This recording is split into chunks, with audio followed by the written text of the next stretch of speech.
Caríssimos irmãos e irmãs em Cristo, quem vos fala é Dom Pedro Cunha, bispo diocesano da Campanha. Hoje é domingo, dia 15 de setembro, e é o 24º domingo do tempo comum. Continuamos ainda nesses domingos a meditar o Evangelho do evangelista Lucas. Hoje nós iremos ver o capítulo 15, os versículos de 1 a 32, onde nós conhecemos essa passagem como sendo as parábolas da misericórdia, onde nós vamos ver os fariseus e os escribas murmuravam contra Jesus, dizendo: "Este homem acolhe os pecadores e come com eles." Daí Jesus respondê-los, descrevendo, portanto, estas três parábolas da misericórdia. São três imagens que expressam plenamente o amor e o coração de Deus por cada um de nós, de modo particular pelos pecadores. Interessante observar que os cobradores de impostos e pecadores, eles mesmos se aproximam de Jesus para escutá-lo. A necessidade, a sede de Deus faz com que o pecador o procure constantemente. E Jesus, então, o que vai fazer? Rechaçá-los? Pelo contrário. Jesus, então, vai acolhê-los e assim, portanto, se serve dessa ocasião para evangelizá-los. Mas nós temos aí a imagem dos fariseus e doutores da lei que criticam Jesus, que se aproxima de gente que não goza de boa reputação. Então, na verdade, os errados, os pecadores, querem ouvi-lo e os certos, então, querem criticá-lo. Jesus, então, vai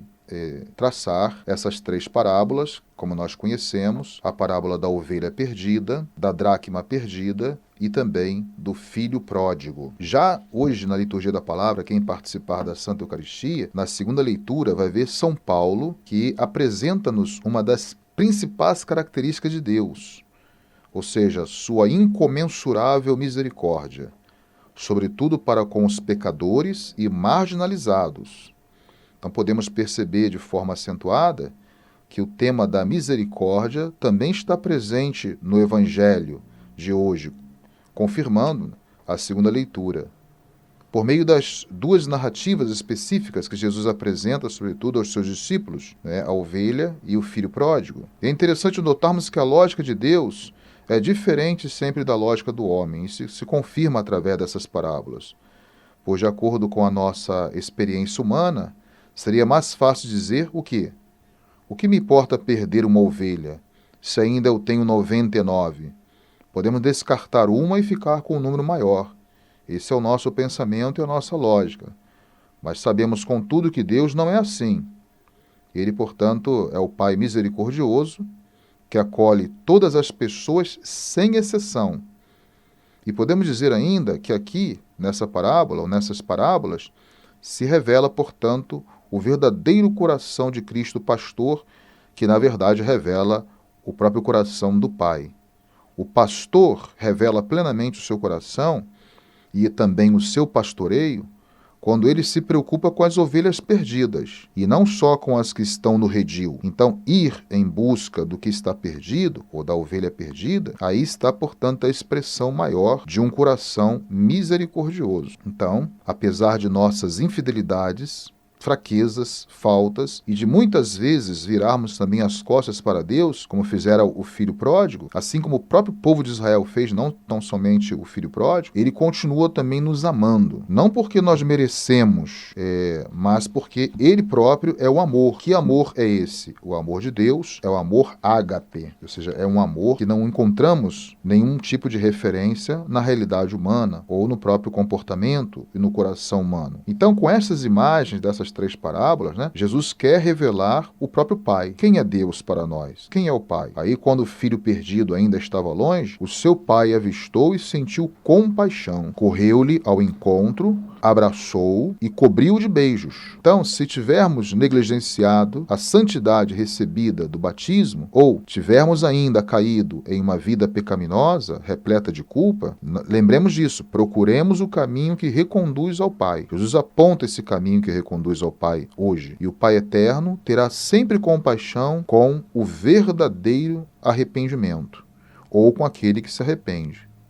O Pai, que Jesus hoje nos revela no Santo Evangelho, correrá sempre ao nosso encontro para nos abraçar e divinamente nos beijar. Aí está também mais um sentido muito profundo cada vez que nós revisitamos essas parábolas da misericórdia. Mas, infelizmente, nós sabemos que Esses fariseus e doutores da lei, que não entendem a lógica do amor de Deus, ainda estão presentes no nosso tempo. Muitas vezes nós não aceitamos o próximo. Então, o tema do evangelho de hoje é muito bonito, mas ao mesmo tempo é de difícil prática no dia a dia. Não nos esqueçamos disso, que muitas vezes nós temos o comportamento dos fariseus e doutores da lei quando nós sentenciamos as pessoas, excluindo-as da experiência do amor de Deus. Deus é um amor que só quer amar e só sabe amar. De qualquer forma, é bom sentir-se também ovelha perdida, que foi encontrada, ou uma moeda perdida que foi encontrada, ou ao mesmo tempo um filho que se perdeu e foi abraçado e aceito pelo Pai. É bom saber que nosso Deus também é cheio de misericórdia e de ternura, e assim também procurar ser para os outros o que Ele é para nós. Lembremos-nos da oração do Pai Nosso: perdoai as nossas ofensas, assim como nós perdoamos. Ou seja, o próprio Cristo que revela essa misericórdia na oração do Pai Nosso mostra a vinculação entre receber o perdão de Deus e repassar esse perdão, sobretudo para os mais necessitados e pecadores. Lembremos, portanto, que a única figura boa nesta parábola do filho pródigo é o pai,